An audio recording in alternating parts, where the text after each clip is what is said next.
This is the Big O Show.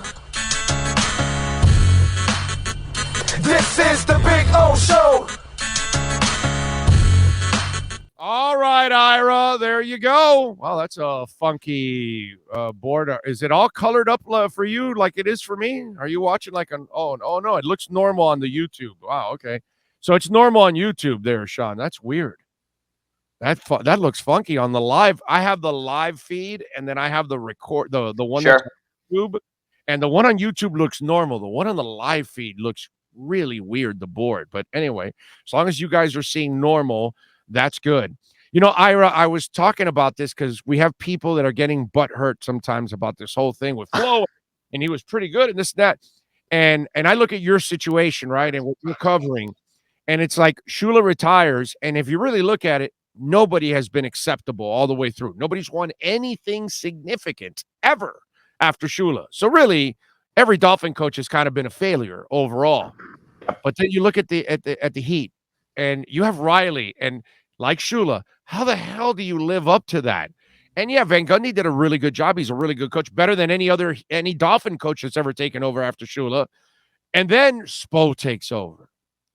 And we could argue that his Heat resume as a basketball coach is better than even Riley's. It is. As a basketball coach, and it is. You're right.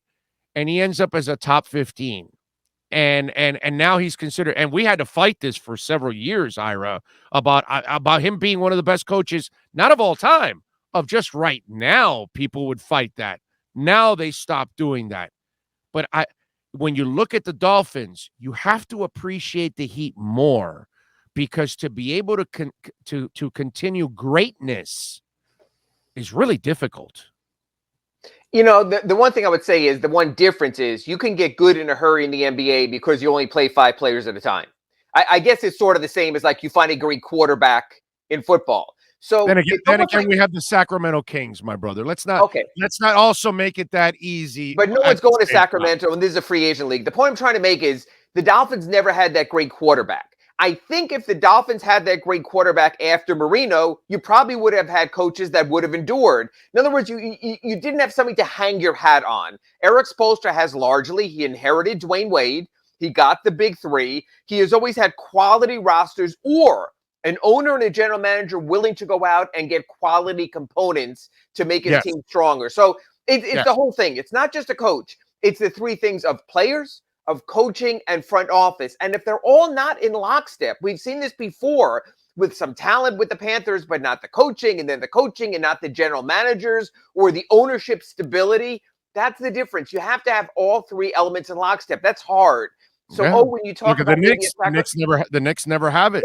Exactly. They have buffoonery in the ownership suite, and that trickles on down, and that's what you wind up getting. So the thought is, Leon Rose is going to come in and make it better, or we're going to get players and free agents and make it better. It has to be a 1, 2, 3 thing. I'm still not so sure the Dolphins have it based on their ownership. God bless him. He can create Formula One races and build stadiums and have tennis tournaments. But I'm not sure the football ownership blood trickles down to the point where you're going to have stability in the front office, where you're not just going to accept a Chris Grier's, it's good enough, where you're not going to get a coach who's like, this guy seems reasonable, even though no one else wanted him. I think that's the difference. I think you need to have all 3. When you have all 3, and look, say what you want about Bob Kraft and what he does in Palm Beach County. Say what you want about Bill Belichick and how he doesn't know how to text correctly. Say all you want. But you have those 3 elements, you're going to have enduring consistency. That's what you see as the elite teams throughout all of sports. By the way, Mr. Asian Day Spa, I give him a lot of credit because as a humanitarian, he does a lot, dude. He's the first guy every time there's some kind of a crisis. His team is the first one sending their plane with all kinds of supplies. So, Bob Kraft, he might have a little wild side to him, but he also has a good heart in certain places too at the same time. So I give him all right, some love there. Drag me out of this rabbit hole, Big O. I will. Let's talk about the pendulum. Sure. Okay. Do you know who the pendulum is? Take a guess. After this weekend, the pendulum is swinging back east to about the Midwest. I'm going to let you have this. I would say LeBron, but go ahead. Exactly. Yes. Exactly. Oh, it's going to swing to Miami, swing back to Cleveland, swing to Los Angeles. Oh, we suck. Oh, you have a good young team now. I'll swing back to Cleveland. I mean, the pendulum just continues to swing. And he's going to put your feet to the fire. So on one hand, he can't complain. You have no draft choices. You have no assets when he makes his team spend on surrounding him. But here's the difference, Big O. It's how you surround him. It's what you do. Look at Miami. The first thing after they got the big three, I don't know if you remember this, the first move after Bosh, Wade, and LeBron was trading Michael Beasley to open money for Mike Miller. Yep. Then it didn't work in the first year. What's the first big move in that first offseason in 2011? Shane Battier comes in as the prime free agent. Then it was good, but it wasn't great. So what's the prime offseason move in 2012? Ray Allen comes in, and you go down the line to the Birdman, to other components that help build it. So you not only have to keep LeBron happy and add players, you have to add the right players. And if you add too many Westbrooks, and if you add too many meh kind of guys and give them all the Wayne Ellingtons and guys like that, this is what you wind up with. Again, it's that three-pronged thing. The Lakers have the greatest player. The Lakers have stable ownership. That's championship ownership, the Buzz family. But that middle layer of Rob Pelinka right there hasn't gotten done for LeBron, and you're hearing otherwise now. So it's just funny that, do you think there's something to this? Do you think it ends up happening? Because Cleveland would then have to give up a bunch of their young guys in order to acquire him. That's not happening. This is all LeBron. This is all LeBron doing his passive aggressive thing to get the Lakers to move in his favor and cover him now. This is him telling the Lakers, screw your future and your 2027, 2028 first round picks. Trade them for me now. This is all about me. This LeBron passive-aggressive act has gone on in every single stop he does. I mean, he's mentioning the greatness of Sam Presti and what he's done in Oklahoma City and gotten these draft choices. LeBron has made his team matter of fact, LeBron made the Heat trade 3 first-round picks just so we can get an extra year on his Heat contract. And then what does he do? I ripped all of them for that, yes. And he walks out on his final year that he made the Heat trade the picks for in the first place. I so know. LeBron is always about, he's always about taking care of himself, and that's what happens. When the player becomes bigger than the team, you wind up in these moments. I don't think he's going anywhere. I do think what he said about playing with his son is possible, but it's only coming in certain places also. But that's still 2-3 years down the road. Oh, man.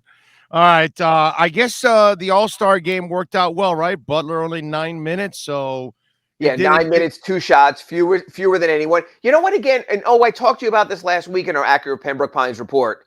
Guys want to make the All-Star game in the NBA just like they want to make the Pro Bowl in the NFL. You've seen all this in the NFL, how they're screwed and this guy shouldn't make it, but they don't want to go to the Pro Bowl. They don't want to play in the All-Star game. They want the free trip with their families, but they really don't want to play, so they kind of just go through the motions. Yes, and any sport that involves contact, the NHL, the NFL, and the NBA, you're not going to have a real All-Star game. Baseball is different. You wind up standing out alone in the outfield. 99% of the time, you do nothing. You scratch a little bit, and then the game is over. So it's the only one that's kind of real, actually. Yeah, because there's no contact, because there's no danger element. Guys aren't using brushback pitches. Guys aren't moving guys off the plate, except for Pete Rose. No one's sliding hard into a bag. So you can play a non-contact sport and have a very good All-Star game. I'm sure there would be a great golf All-Star game because there's no contact. That's the difference. But you can't do that in a contact sport and replicate the sport. To which credit, the NHL has gone to the cockamamie 3-on-3 All-Star game and basically said, let's just make it a carnival of hockey because we can't play real hockey. Maybe the NBA needs to only make it a skills competition and move forward. The end was compelling because they played hard at the end. By the way, that you nailed it. That's really the only time I kind of and this weekend I was in New York, so I didn't even watch the 3-pointer, the dunk contest. That's normally what I watch. And in hockey, I do kind of like the skills competitions too at times. So those are things that you do end up liking at times. I'll give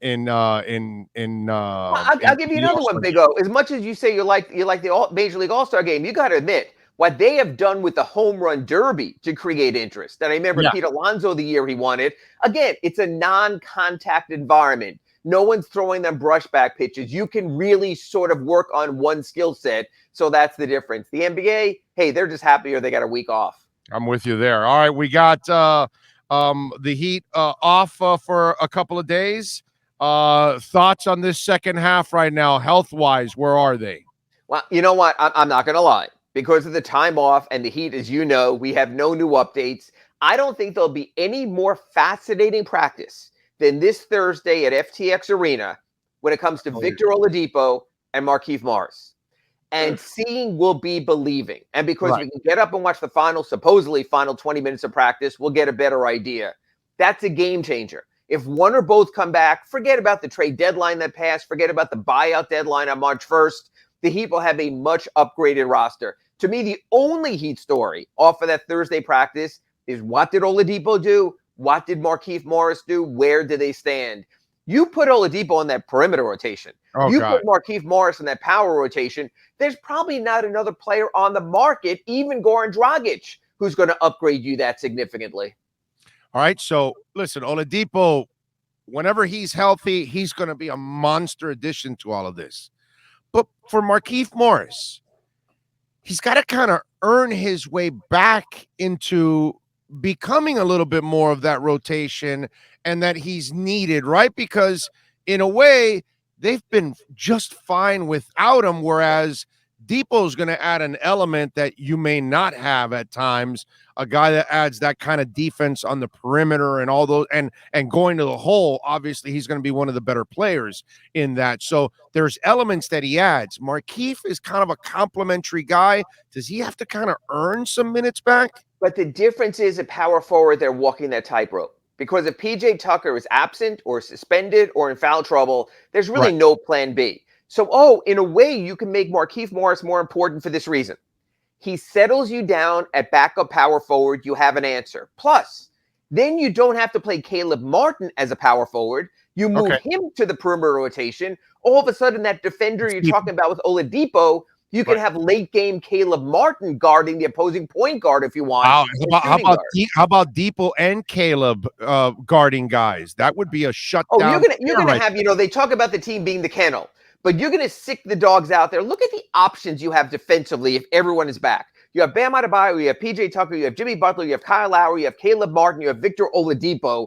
I mean, you could absolutely just stop and stall any team in its tracks with that defensive lineup if you have enough scoring to have had a lead. Again, you can't just move summarily Tyler Hero out of this mix. He gives you that offense you need. And as we've seen with Jimmy Butler struggling in closing time this year, you need that other closing option, whether it's Kyle Lowry stepping up, whether it's Tyler Hero coming back from his knee pain. So there's still in these final 6-7 weeks of the season stuff to work through. But if you have two more elements like that, I mean, we're going to be having a lot of these Acura Pembroke Pines reports on Monday and Fridays. You're going to ask me, so Gabe Vincent didn't play. What's happened to Max Strus? All of a sudden, guys who were 6th and 7th man during the year are going to become 11th and 12th man. And as Eric Spoelstra would say, it's a really good problem to have. Well, this is what we talked about a couple months ago, that I told you that these injuries are good to develop the young guys. And it turned out to be exactly that. And that's what you want.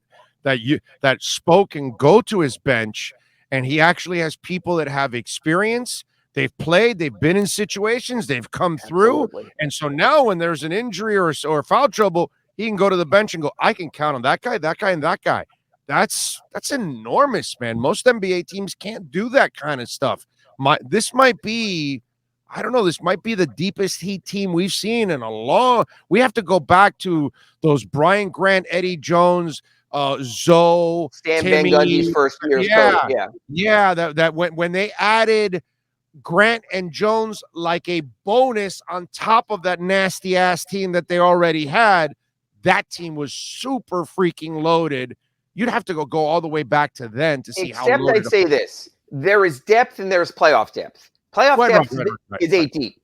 Right. You're 8 deep with Mike Miller, Shane Battier, and Ray Allen. Probably was better quality depth than now. Now, that's not to say that Tyler Hero can't morph into that. That's not to say that if Victor Oladipo doesn't return to Indiana Pacers Victor Oladipo, and who knows if Omar Yurtseven continues his growth, maybe a year from now we're saying That's an incredible first three off the bench, Oladipo, Hero, and Yurtseven. So maybe they grow into that. But for right now, and also I left out Birdman, who is a huge part of those big three, the later years also. Well, those were older teams. Those were older teams. But also it's quality playoff depth. When you're only going 8, maybe 9 deep, you want to have guys that you could roll out that are as good as the starters. That big three team pretty much had it. Now you have to work toward it with this season's Heat. No, you're right. You're right. Those were deep teams, and they were more what's called experienced depth. I got it. But this depth here,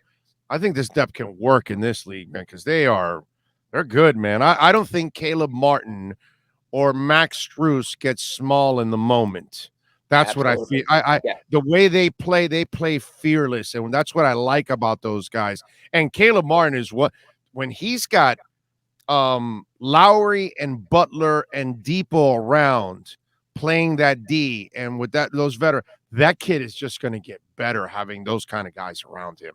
I mean, it's awesome to watch. It's the dog pound. It's the kennel. Yeah, it's going to be interesting. Your thoughts on Spos Legacy now that we start talking about him as being one of the greats of all time. I think that's a pretty cool conversation for him. Yeah, I mean, we're Hall of Fame territory right now. That now seems inevitable. You can't be top 15 all-time coach and not be a first ballot Hall of Famer. So now you're seeing a little bit more of where this is headed right now and the kind of talent they had. And you're spot on. When we started this Acura Pembroke Pines report, he's exceeded Pat Riley's coaching legacy with the Heat. Not overall. Right. He didn't have showtime. He didn't revive the New York Knicks. But he surpassed Pat's legacy of the Heat. That if we're ranking all-time coaches, we're probably going Spo 1, Riley 2, probably Stan Van Gundy 3, although the misery Ron Rothstein went through, he should get battle pay for what he had to put up with also. But yeah, Spo's the top of the list. And matter of fact, let's look back at the last Heat game, because I was on with you Thursday instead of Friday. The play he drew up at the end of the Charlotte game, the little backdoor cut for Kyle Lowry for a layup, when everyone thought they were going to run out the clock and try to get fouled. It just shows you the little subtleties. The difference is this. He doesn't draw attention to himself. Pat Riley did. That was Pat Riley's sort of the way he cast that aura. Pat Riley wanted to have an aura. Eric Spoelstra is like a referee. If you don't notice him, it means he's doing a very good job. Right. That's who he is. He takes that approach to things. So he's humble. You can never interview him about his greatness and what he's done. And he'll always defer to, I was in the huddle and Quinny or someone brought that play up or something. That's who he is. He just prefers to defer it, but there's no question what he's done. And it's not only the big three. It's those early Heat teams that he got to competitive playoffs with Michael Beasley, for God's sakes, and even the bubble. Don't give me it was only the bubble. Whatever it was, in that unique circumstance, he got this team to within a couple of injuries of maybe a championship, and it looks like there'll be another deep playoff run this year as well.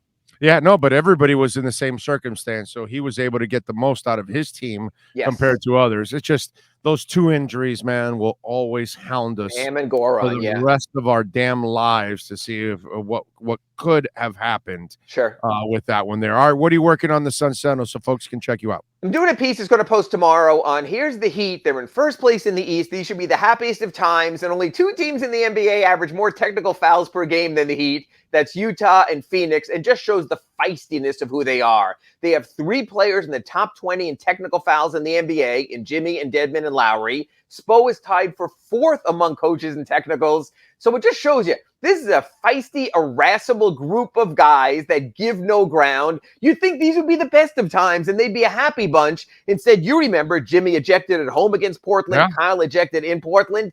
That's who this team is. This team is not full of itself. This team is hungry and active. That'll post tomorrow in the Sun Sentinel. It'll be in Wednesday's newspaper. That's what we got going right now. So in other words, it resembles the streets of Portland.